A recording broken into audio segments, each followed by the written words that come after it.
Bon les gars, je me dois de vous faire une énième vidéo sur les prépas. Ça me paraît super important. Voici un exemple de motos à faire et de motos qui ont été faites ailleurs. Tu vois, c'est tellement fait ailleurs, c'est tellement bien fait qu'elle est de retour chez moi. Quoi? Parce que je vous explique souvent qu'il y a des choses qui ne sont pas réalisables si on rentre pas dans le CU de la moto, si on fait pas... Il y a des choses dans les règles. Certes, c'est des mini-motos. C'est marrant, hein, mais il faut quand même faire de la mécanique correctement. C'est des vraies motos. Certes, la moto, tu l'achètes avec 3500 euros, c'est de l'argent de poche, hein, mais il faut en prendre soin, il faut faire les choses correctement. Tu vois, la moto que je t'ai montrée là-bas, elle a été faite à l'autre bout de la France. Donc le mec, il a déjà fait 600 km juste pour me l'emmener. 600 km. Hein. Donc il a fait 1002, et il va refaire 1002 pour la récupérer quand elle sera faite. Elle a été faite intervention mécanique dans un garage près de chez lui, un garage pourtant qui est réputé. Mais je rappelle que ces machines-là, il y a des choses à connaître, des choses à faire, des choses à ne pas faire. Pour la partie électronique, il a fait ce que je déconseille de faire à tout le monde pour n'importe quelle moto, c'est qu'il a envoyé le boîtier à distance chez un mappeur qui, soi-disant, a travaillé sur le boîtier machin. Donc, en gros, je t'explique. Le mec, il a sorti un peu plus de 1000 balles de main-d'œuvre. La moto, aujourd'hui, il a roulé à peine 150 ou 200 km. Elle arrive chez moi, le moteur, il claque. Et quand je dis le moteur, je parle pas de la particulasse. Tu te dis, bon, bah, ils ont pas fait le jeu soupape correctement, c'est pas très grave. Non, non, c'est dans le bas moteur. Ça claque et ça résonne. Donc là, je soupçonne un pied de bielle ou un axe de piston. Comment ça pourrait arriver? Je sais pas. C'est pas moi qui ai fait l'intervention. Je vais démonter, je vais contrôler. C'est pas grave. Enfin, c'est pas grave. Si on doit mettre un vélo neuf de JB03, je crois que c'est 900 balles le vélo. Bon. S'il est mauvais.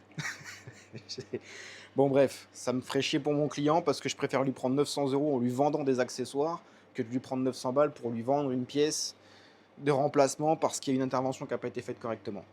Bref, et la partie électronique, il a payé, je crois, quasiment 4 ou 500 balles. Et pareil, ça va pas. La moto, tu la roules, tu fais 3 mètres, tu ouvres les gaz, elle est pleine de trous, elle tombe. Ça va pas.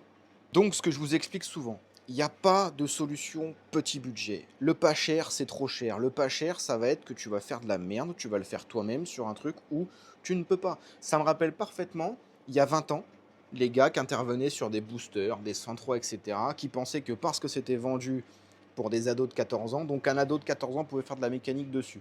Et ils te mettaient des coups de clé à choc dans les vélos, enfin voilà, c'était du boulot, ni fait ni à faire. Là, on retrouve le même phénomène. Certes, c'est une petite moto que tu peux financer facilement, il y a plein de choses que tu peux faire tout seul, mais il y a des choses qu'il faut faire très sérieusement si tu veux pouvoir profiter pleinement de ta moto, c'est-à-dire la rouler correctement, qu'elle démarre correctement, et que ce soit durable. Voilà, c'est simple, il faut faire les choses logiquement. J'ai encore un exemple, j'ai un client qui est venu me poser un magnifique Dax, et qui me dit: putain, j'ai voulu faire le support de plaque, j'ai passé l'après-midi. Et oui, et oui, parce que c'est des vraies motos, il faut des vrais outils. Ouais, c'est pas tu bidouilles. Donc c'est pour ça que j'insiste souvent sur le fait de faire les préparations sérieusement. Donc voilà, il y a des choses que vous pouvez faire par vous-même qui sont relativement simples ou au pire sans risque, même si vous prenez 2 jours pour le faire. Mais il y a des choses pour la longévité de votre moto et pour être sûr de pouvoir vous en servir correctement. Je peux conseiller un petit peu, mais il y a des choses où de toute façon, vous ne pourrez pas le faire vous-même. Il y a des interventions qui sont nécessaires. Pourquoi il n'y a pas de petite prépa sur les boîtes 5? C'est parce qu'il y a déjà donc un paramètre qu'on ne peut pas enlever, c'est le flash de l'ECU qui coûte très cher. Donc mettre un échappement, c'est bien, mais vous n'allez rien gagner. Mettre un filtre à air sport, vous n'allez rien gagner. Mettre un 145, vous n'allez pas gagner grand-chose, parce que tant qu'on n'est pas rentré dans l'électronique de la moto pour lui apprendre tout ce qu'on vient de faire, elle n'a pas la conscience, elle ne sait pas faire, elle va se mettre en défaut, elle va pas marcher, le régime max moteur va pas être décalé, enfin, il y a tout un tas de choses qui font que ça ne pourra pas aller. Donc oui, vous allez sentir un léger gain, mais si vous mettez 800 balles de pièces, vous passez 2 jours pour qu'il n'y ait pas de cartographie, qu'il n'y ait pas de fiabilité et qu'il n'y ait pas de rendement moteur, bah vous faites n'importe quoi en fait. Parce que ce qui va se passer, c'est que vous allez même faire prendre des risques à votre moto, du moins à la longévité du moteur, parce que vous allez lui demander de travailler de la même façon avec son moteur d'origine, sa cylindrée d'origine, toutes les brides qu'elle a quand elle sort d'usine, et vous allez changer plein de trucs en lui disant bah vas-y marche, fais pareil, marche. Elle peut pas. Elle, ce qu'on lui a appris, c'est ce qu'elle a dans le cerveau, dans le CU, c'est un calculateur, c'est le cerveau électronique, c'est le cerveau de la moto.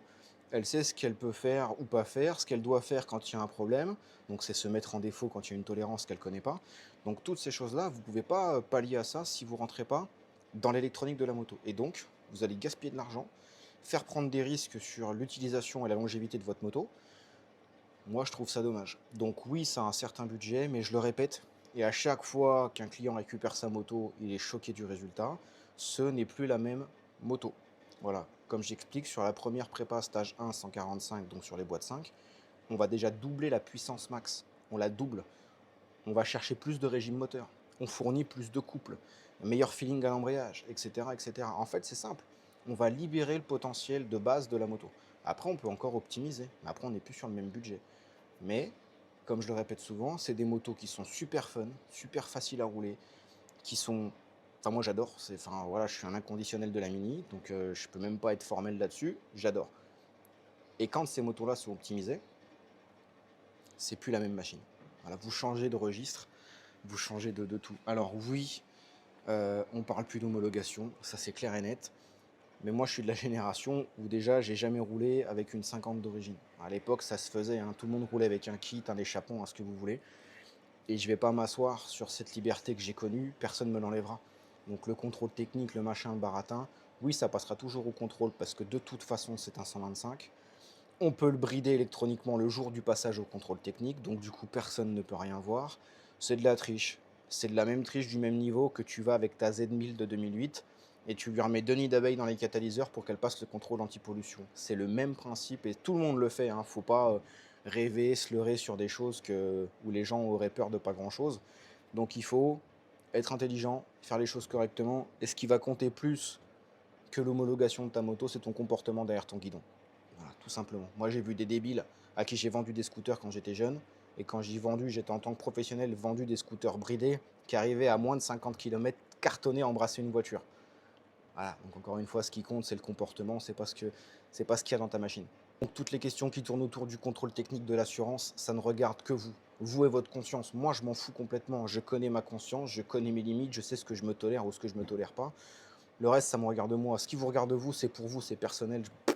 Je m'en fous, je ne vais pas vous raisonner, je ne vais pas vous expliquer. Vous avez votre vision des choses et moi j'ai la mienne. Moi, je vais vivre en toute liberté et me faire plaisir tant que je ne gêne pas les autres et que je n'emmerde personne. Il n'y a personne qui va m'emmerder. C'est comme ça que ça fonctionne. Après, vous faites comme vous voulez, je le répète, ne venez pas appuyer en commentaire, me gonfler avec vos homologations, vos trucs. Sachez une chose, vous changez vos pneus, la machine n'est plus homologuée. Vous changez l'emplacement de vos rétroviseurs ou la hauteur de vos rétroviseurs ou la taille du diamètre du rond de vos rétroviseurs, la moto n'est plus homologuée. Vous changez vos clignotants, vous changez votre dispositif d'assise, tout ce que vous voulez. La moto, quand elle est homologuée par le service européen, elle est homologuée en taille, en poids et en configuration, que ce soit la hauteur des cale-pieds, la hauteur des rétroviseurs, la largeur du guidon, la position des clignotants, l'éloignement entre votre feu et votre clignotant. Enfin, tous ces paramètres-là font l'homologation. Vous changez un paramètre, la moto n'est plus homologuée. Si on prend le terme homologation, si on rentre dans le creux dans les petites lignes, le terme homologation comprend sortie d'usine intacte. Vous ne changez rien. Vous changez le support de plaque, elle n'est plus homologuée. Vous changez la position du garde-boue avant, elle n'est plus homologuée, etc., etc., etc. Donc, encore une fois, à un moment, c'est où on reste bête et discipliné. Moi, je pars du principe qu'on n'a qu'une vie. Hein. Bon, je préfère être bête tout court que bête et discipliné. Ça m'arrange, ça me convient très bien. Voilà tout, je pense qu'on a fait le tour, je me suis suffisamment répété sur le sujet. Il y a des prix qui sont communiqués, il y a des prix sur le site. Pour ceux qui veulent des renseignements approfondis, ne me faites pas perdre de temps. Allez lire tout ce qu'il y a à lire et venez après me consulter si vraiment vous ne trouvez pas des réponses ou que vous vous décidez. J'ai encore répondu à 3 demandes de devis ce week-end qui sont restées sans réponse. C'est toujours le même type de client qui n'écoute pas, qui fait n'importe quoi, qui va acheter des motos neuves en se disant j'ai la dernière moto, c'est la meilleure. Et quand on vous donne un tarif qui pourtant est un tarif d'accès, ah bah là, plus de son, plus d'image, ça disparaît parce qu'on se rend pas compte, parce que machin. Les gars, quand vous allez acheter un Akrapovic à 900 balles, qui vous fait rien gagner à part faire du bruit comme pas possible, et vous gagnez pas en perf, ça vous fait mal hein, de l'entendre, hein, mais c'est la vérité. Quand par contre on vous vend des prépas 2000 euros, pièces et main d'œuvre inclus, qui vont doubler les performances de votre moto, faire x2, c'est pas juste gagner 0,6 cheval grâce à un échappement à Krapovic, machin qui fait trop de bruit. Non, c'est de la vraie perf brute à la roue, disponible quand tu tournes la poignée de gaz. Ça a un prix.